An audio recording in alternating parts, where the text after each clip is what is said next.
How's it going, everyone? It is Andre Williams, and over here we talk stocks and we focus on one thing. Always protect your profits. And today we're going to be talking about Lucid, which ended up posting a green day. We saw strength in the overall market, but as far as Lucid's performance, many are asking, Dre, don't you feel it should have ran up some more? What is going on? So we'll talk about it further in this video. I won't waste any more time. Let's jump into the agenda. If you're new to this channel, I just want to let you know we have timestamps down below inside the description. But if you're a shareholder, you're thinking about taking a position, I highly suggest you watch this full entire video. So the first thing we're going to go over is the technical analysis. We're going to be taking a look at the overall price action. We want to know support. We want to know resistance. We want to know what it looks like in the bearish case scenario and as well as in the bullish case scenario. And then we're going to be going on Fintel, taking a look at the recent short interest information. The reason why this is important because it does have an impact on the way the stock performs. And then we're going to be taking a look at the order flow distribution. We want to know the buying and the selling behavior on the retail side and as well as on the institutional side. And then when all of that is done, we'll be going into the final thoughts and as well as some more details. So let's get to it. So we're going to do a technical analysis for Lucid. Let's see how it performed on the day. So it ended up closing at $25.38, being up 0.87%. On the low, it tested $24.64, and then on the high, testing $25.95. When we take a look at the volume stats on the day, you can see we traded at 18.134 million shares, and the average volume over 10 trading days is at 22.233 million shares. So we did have above average volume on the day, and we saw a little bit of strength inside the stock. Now, when we take a look at our chart, which is a daily chart, you can see from the RSI down below, it is at 48.44. And then when we take a look at our moving averages here on the chart, you see that we are below the 100-day, the 200-day, the 50-day, and right where we close is right where we have the 21-day EMA. It is at 25.35, and we finished at 25.38. So going into tomorrow, we saw some strength inside of the markets today. I'd want to see Lucid being able to get above the 25.95 area, so being above $26 and making a move right here to around 27.50. And this is an area we've been talking about for quite some time on this channel. But we know as far as $26 is concerned, there is some resistance there, so we want to look for that breakout. And upon getting that breakout, I want to see if Lucid can get to the 50-day, which is right around 27.92. So I would keep a close eye on these particular areas. Key level, $28. $27.50, and the resistance we have at 26. If we decide to continue to consolidate, that is perfectly fine, but you're going to want to see it continue to hold up support above $24.50, because at some point we are going to have a move to the upside if it keeps on consolidating. If it tends to be bearish and it wants to fall through, then the next level I'd be keeping a very close eye on to see if it could hold up will be right here around 22.82, because we know how key it is for Lucid to stay at least above 22.50. So let's see how the stock performs going into tomorrow. So we're going to take a look at the short interest information for Lucid. So for the off-exchange short volume ratio, it's at 61.16%.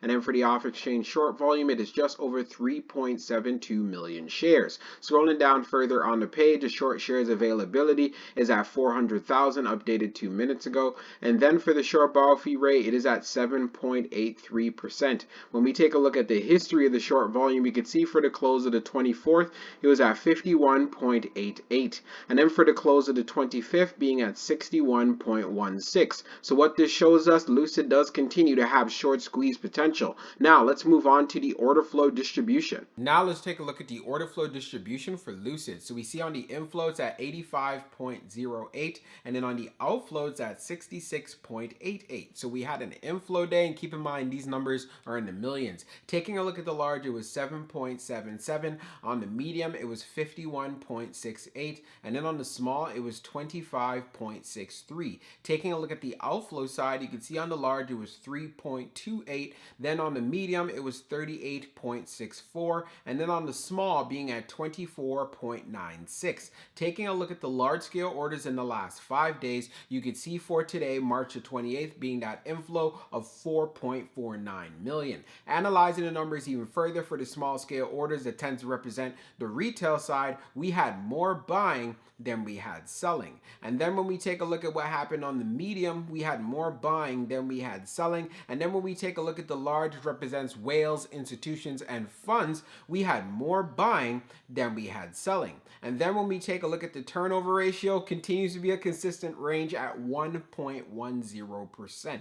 So overall, Lucid did have a decent day. I was expecting a bit more. I'll talk about the price levels that I'm looking for and what I want to see for this week. I feel it is very crucial. I talked about this in Sunday's video, but now that the market is looking a lot more healthier, you know we got to do an update. So let's go into the final thoughts and we'll go over some more details as well. So for my final thoughts for Lucid, when it comes to the price action, it's very clear that we have resistance at $26. We ended up seeing a high of $25.95. So going into tomorrow, we continue to have strength inside of the tech sector. I'm expecting Lucid to get above $26 and reach the level of $26.60. If it's able to reclaim this level, then the next move you want to look for to see if it can break past $27.25 so we can get that move above $27.50 and potentially get to $28 for this week. So add that to your homework. As far as for the downside is concerned, you want to continue to see $25 hold. I've been talking about this level for quite some time.